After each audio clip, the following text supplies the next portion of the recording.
بسم اللہ الرحمن الرحیم۔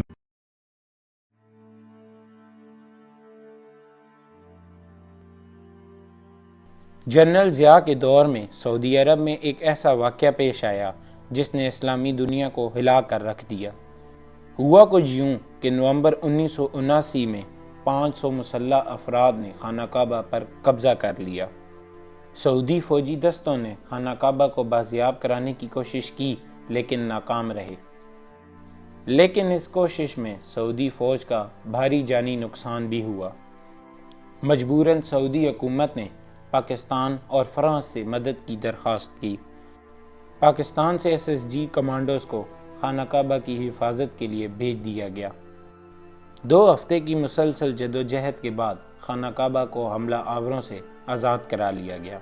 حملہ آوروں کے سربراہ جیمان کو 60 ساتھیوں سمیت زندہ پکڑ لیا گیا۔ پاک فوج کی اس کامیاب کارروائی کے بعد سعودی عرب اور پاکستان میں دفاعی تعاون بہت بڑھ گیا۔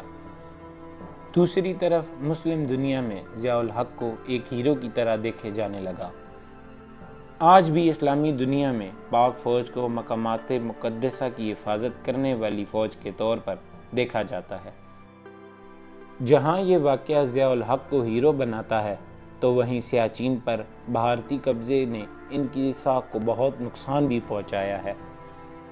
بلکہ جب بھارت نے سیاچین پر قبضہ کر لیا تو جنرل ضیاء کا یہ بیان سامنے آیا کہ سیاچین پر تو گھاس بھی نہیں اگتی۔ جنرل ضیاء سیاچین کو تو بھارت سے واپس نہ لے سکے، البتہ انہوں نے بعد میں بھارت کو ایٹمی جنگ کی دھمکی دے کر دونوں ممالک کو ایک بڑی جنگ سے ضرور بچا لیا۔ ہوا کچھ یوں کہ 1987 میں بھارت نے براس ٹیک کے نام سے راجستھان میں جنگی مشقیں شروع کر دیں۔ جنرل ضیاء کو خفیہ اطلاع ملی کہ بھارت ان مشقوں کی آڑ میں پاکستان پر حملہ آور ہونے والا ہے۔ ضیاء الحق پاک بھارت ٹیسٹ میچ دیکھنے کے بہانے بن بلائے بھارت پہنچے اور وزیر اعظم راجیو گاندھی سے ملے۔ اس ملاقات میں انہوں نے بھارتی وزیر اعظم کو وارننگ دی کہ اگر بھارت نے پاکستان پر حملہ کیا تو یاد رکھنا اتنی تباہی ہوگی کہ دنیا ہلاکو خان اور چنگیز خان کو بھول جائے گی اور صرف ضیاء الحق اور راجیو گاندھی کو یاد رکھے گی، کیونکہ یہ ایک روایتی جنگ نہیں، ایٹمی جنگ ہوگی۔ یہ دھمکی کام کر گئی اور بھارتی وزیر اعظم راجیو گاندھی نے سرحدوں سے فوج پیچھے ہٹا لی۔ جنرل ضیاء کو آئین سے چڑ تھی۔ وہ کہا کرتے تھے کہ یہ 12 صفحات کا کتابچہ ہے جسے کسی بھی وقت پھاڑ کر پھینکا جا سکتا ہے۔ اس لیے وہ آئین میں من مرضی کی ترمیم کرتے رہتے تاکہ اقتدار کی گرفت دیر تک قائم رہے۔ انہوں نے دستور کی اسلامائزیشن کا سلسلہ شروع کیا۔ ان کے دور میں گلی محلوں میں نماز پڑھانے کے لیے صلوات کمیٹیاں قائم کی گئی۔ بینک اکاؤنٹ سے بھی زکوٰۃ کاٹی جانے لگی۔ عدالتوں میں قاضی مقرر کیے گئے، شرعی سزائیں نافذ ہوئیں۔ اسلامی نظریاتی کونسل، شریعت کورٹ اور روایت حلال کمیٹی کا قیام بھی ضیاء الحق کا ہی کارنامہ ہے۔ انہی کے دور میں توہین مذہب پر موت کی سزائیں مقرر ہوئیں۔ جنرل ضیاء نے آرٹیکل 62-63 کو بھی آئین کا حصہ بنایا، جس کے تحت ہر رکن اسمبلی کا صادق اور امین ہونا لازم قرار دیا۔ اس شک کے تحت بعد میں ایک وزیر اعظم اور ایک وزیر خارجہ تاحیات نااہل ہوئے۔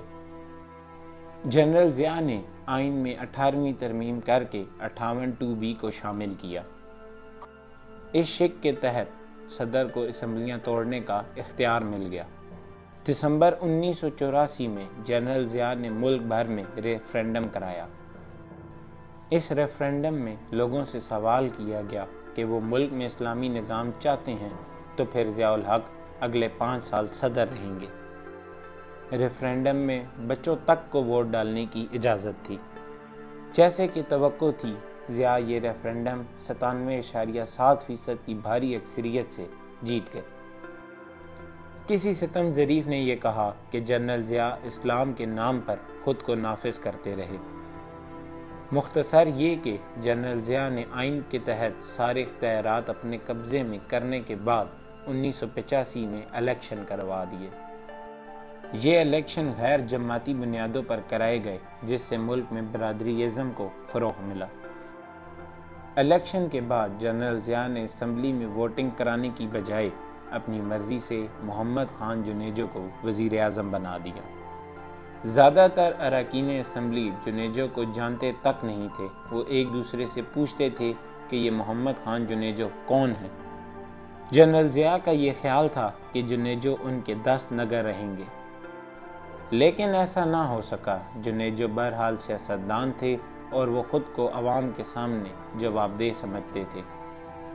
انہوں نے اختیارات کنٹرول میں لینے کی کوششیں شروع کر دیں۔ آخری دنوں میں وہ کئی معاملات میں جنرل ضیاء سے مشورے بھی نہیں کرتے تھے۔ افغانستان سے روسی فوج نکلوانے کے لیے جنیوا کنونشن کے معاہدے پر انہوں نے ضیاء سے پوچھے بغیر دستخط کر دیے۔ ایسا کرنے پر جنیجو کو وہی سزا ملی جو جنرل غلام محمد سے لے کر سکندر مرزا کے دور کے وزیر اعظم کو ملتی رہی۔ جنیجو کے اقدامات جب جنرل ضیاء کی برداشت سے باہر ہوئے تو انہوں نے اپنی ہی آئینی ترمیم کے تحت پہلی بار 58(2)B کا اختیار استعمال کیا اور جنیجو حکومت کو برطرف کر دیا۔ جنرل ضیاء نواز شریف کی سرپرستی کر رہے تھے، جو اس وقت پنجاب کے وزیر اعلیٰ تھے۔ جب جنیجو کی حکومت برطرف کی گئی تو نواز شریف کو برطرف نہیں کیا گیا، بلکہ انہیں نگران وزیر اعلیٰ پنجاب کے طور پر برقرار رکھا گیا۔ ضیاء دور میں ملک کے معاشی حالات بہتر تھے اور پاکستانیوں کی دنیا بھر میں عزت ہوتی تھی، جس کی ایک بڑی وجہ یہ تھی کہ روس کے مقابلے میں پاکستان ایک فرنٹ لائن سٹیٹ بن چکا تھا۔ کئی سال سے لگی معاشی پابندیاں امریکہ نے ہٹا لی تھی۔ امریکی امداد کا سلسلہ شروع ہو گیا تھا۔ اس وقت روس مخالف یورپی ممالک بھی پاکستان کے قریب آ گئے تھے۔ بڑی تعداد میں پاکستانی بیرون ملک روزگار کمانے کے لیے گئے، جس کی وجہ سے عام لوگوں کے معاشی حالات بہتر ہو گئے۔